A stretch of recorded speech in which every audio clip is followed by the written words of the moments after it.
3월 2일 말씀 묵상하겠습니다. 함께 기도하겠습니다. 하나님, 우리가 주님께 드리는 예배가 주님의 마음에 기쁨이 되는 선물과 같은 예배가 되기 원합니다.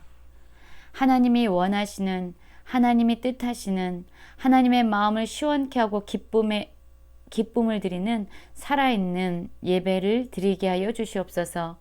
예수님 이름으로 기도했습니다. 아멘.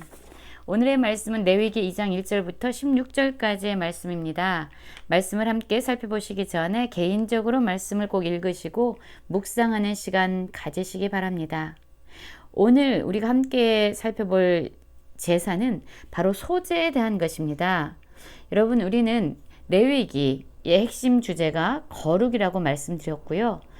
전체적으로 하나님께 나아가는 것과 또한 하나님과 동행하는 것에 대한 이야기가 레위기 전체를 이루고 있습니다.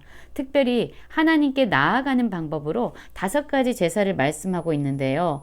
5가지 제사에는 어떤 것이 있을까요? 우리가 어제 살펴보았던 제사인 번제에 대해서 나오고요. 또 오늘 살펴볼 소제에 대해서 나옵니다. 그리고 속죄제와 속건제와 그리고 화목제가 있습니다. 이렇게 5가지 제사 중에서 피를 흘리지 않고 드려지는 제사는 바로 소제입니다. 우리가 오늘 살펴보게 될 제사지요. 자, 그러면 이 소제, 하나님께 나아가기 위해서 드려지는 이 제사, 소제는 어떻게 하나님께 드려져야 됐을까요? 2장 1절입니다. 누구든지 소제의 예물을 여호와께 드리려거든 고운 가루로 예물을 삼아 그 위에 기름을 붓고 또 그 위에 유황을 놓아 아론의 자손 제사장들에게로 가져갈 것이요 제사장은 그 고운 가루 한 움큼과 기름과 그 모든 유황을 가져다가 기념물로 제단 위에서 불사를 지니 이는 화제라 여호와께 향기로운 냄새니라 라는 말씀으로 시작하고 있어요. 이 소제라는 말은요, 히브리어로 살펴보면 민하라고 합니다. 이 민하라는 단어의 의미는 바로 선물이라는 뜻을 가지고 있습니다. 그래서 우리가 하나님께 소제의 예물을 드릴 때 하나님께 선물과 같이 나아가는 제사가 되어야 된다는 의미죠. 이 소제는요, 곡식에 가루를 내서 고운 가루로 드려지는 제사입니다. 그런데 1절부터 3절까지 보면은요, 여기서는 익히지 않은 곡식으로 드려지는 소제에 대해서 말씀을 하고 있고요.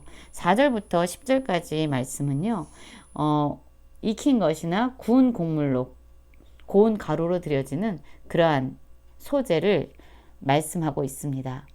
여러분, 이 선물과 같은 이 제사인 소제는요, 사실 곡식을 곱게 가루로 내어서 드려지는 제사입니다. 그래서 사실 이 곡식의 알갱이를 고운 가루로 내기까지는요, 시간이 걸리게 되죠. 시간이 필요합니다. 그리고 깨어지고 찢겨지는 그러한 시간이 요구됩니다. 이 가루에 고운 가루에 무엇을 부라고 말씀하냐면 기름과 유황을 함께 놓아서 그것을 하나님께 드리라 라고 말하고 있어요. 여러분, 기름과 유황 어떤 것이죠? 사실 유황은요, 값싼 것이 아니라 비싼 거죠. 아주 소중한 것을 의미합니다. 매우 귀한 향을 의미하죠. 잠언에서 말씀을 보면은요, 기름과 향이 사람의 마음을 즐겁게 한다라는 말씀이 있어요.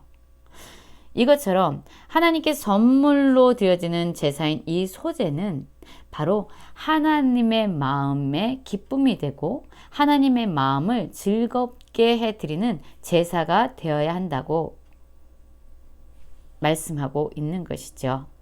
이렇게 드려질 때 하나님은 이러한 제사를 향기로운 냄새로 기쁨으로 받으신다라고 말씀하고 있습니다.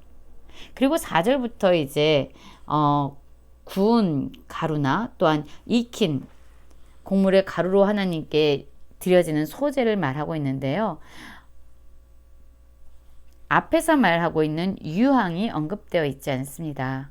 그래서 어떻게 생각해 보면 이 구운 것이나 익힌 것으로 드려지는 이 소제는 좀 더 가난한 사람들, 가진 것이 없는 사람들을 위해서 준비하신 그런 하나님께 나아가는 제사의 방법이 아닌가라고 생각해 볼 수 있어요.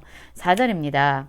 내가 화덕에 구운 것으로 소재의 예물을 드리려거든 고운 가루에 기름을 섞어 만든 무교병이나 기름을 바른 무교전병을 드릴 것이요 라고 말하고 있죠. 또한 이것은 화덕에 구운 것이고요. 또 5절에서 보면 철판에 붙인 것으로 드려지는 소재에 대해서 말씀하고 있습니다. 여기에도 고운 가루에 누룩을 넣지 말고 라고 말씀하고 있어요. 그리고 또한 내가 냄비의 것으로 소재를 드리려거든 그래서 냄비에 익힌 것으로 드려지는 소재에 대해서 말씀하고 있습니다. 여기에는 유향이 언급되어 있지 않습니다. 그러나 곱게 가루로 내어진 그러한 소재의 방법으로 하나님께 드려지는 제사를 말하고 있어요. 특별히 여기서 넣지 말아야 될 것에 언급하고 있는 것은 바로 누룩을 넣지 말라고 말하고 있지요. 여러분 이 누룩하면 생각나는 상황이 있으십니까?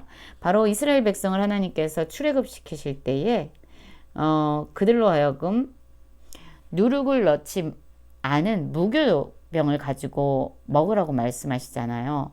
이 누룩은 사실 이 가루를 부풀어 오르게 합니다. 가루를 변질시키는 거지요. 그래서 이 누룩은 부패를 상징하기도 하고 또한 변질을 의미하기도 하고 또한 부풀어 오르게 하는 어떤 전염성을 가지고 있는 그런 죄를 의미하기도 합니다. 그래서 11절에서도 보면은요, 하나님은 이렇게 말씀하고 있어요. 너희가 여호와께 드리는 모든 소재물에는 누룩을 넣지 말지니 너희가 누룩이나 꿀을 여호와께 화제로 드려 사르지 못할지니라. 여기서도 누룩을 의미하고 있죠. 여기서도 아까 말씀드린 것처럼 어떤 변질시키는 또한 부패시키는 전염시키는 그런 죄의 속성을 의미하고 있습니다. 또한 여기서 하나님은 이 소재를 드릴 때 꿀을 넣지 말라고 말합니다. 물론 벌꿀을 의미할 수도 있습니다. 그러나 성경 전체적으로 보면 이 꿀을 의미하는 것, 젖과 꿀이 흐르는 땅이라고 가나안을 표현하기도 하고 하나님께서 이 꿀이란 단어를 많이 성경에 기록하고 있는데요. 이 꿀은 사실은 벌꿀을 의미하기보다는 대부분 많은 곳에서는 대추, 야자와 같은 아주 단 그런 과일을 의미합니다. 여러분 과일은요 물르기도 쉽고 부패하기도 쉽잖아요. 그래서 여기서도 부패되기 쉬운, 변질하기 쉬운 그런 속성을 의미하고 있습니다. 그래서 하나님께 드려지는, 하나님께 선물로 드려지는 하나님의 마음에 기쁨이 되고 하나님의 마음을 즐겁게 하는 그런 소재를 드릴 때에 이런 죄나 어떤 부패나 변질이나 그런 전염적인 죄의 확산을 의미하는 이런 누룩과 꿀에 대해서 하나님은 넣지 말 것에 대해서 말씀하고 있습니다. 그런데 13절을 보면은요. 내 모든 소재물에 소금을 치라라고 말씀하시면서 이는 내 하나님의 언약의 소금을 내 소재에 빼지 못할지니 내 모든 예물에 소금을 드릴지라 이렇게 말씀하고 있어요. 여러분 이 소금은 어떤 속성이 있죠? 그렇습니다. 어떤 생선이든 어떤 음식이든 부패를 막아주는 그런 재료로 우리는 소금을 사용하지요. 썩지 않도록 도와주는 것이 소금입니다. 소금이 들어가면요 그 성질을 계속적으로 유지시킬 수 있습니다. 그래서 부패를 막아주고 또한 신실하게 그 속성을 지켜주는 그러한 의미를 가지고 있는 것이 바로 소금입니다. 모든 소재물을 드릴 때에 이러한 신실함을 상징하고 부패를 막아주는 어떤 거룩함을 의미하는 이러한 소금을 칠 것에 대해서 말씀하고 있는 것입니다. 여러분 그렇습니다. 우리의 예배는 하나님께 나아가는 이러한 예배는요. 하나님께 선물이 되어야 됩니다. 하나님의 마음에 즐거움과 기쁨이 드려지는 그런 예배가 되어야 되지요. 사실 저는 소재 하면은 곡식 그 알갱이가 깨어지고 가루가 되어지고 이게 이겨지는 것을 생각하게 됩니다. 어쩌면 이 소재는 제가 생각할 때는 우리의 마음의 깨어짐, 상한 심령, 하나님 이외에는 저는 아무것도 아니라는 그런 가난한 심령을 의미한다고 생각이 들어지게 됩니다.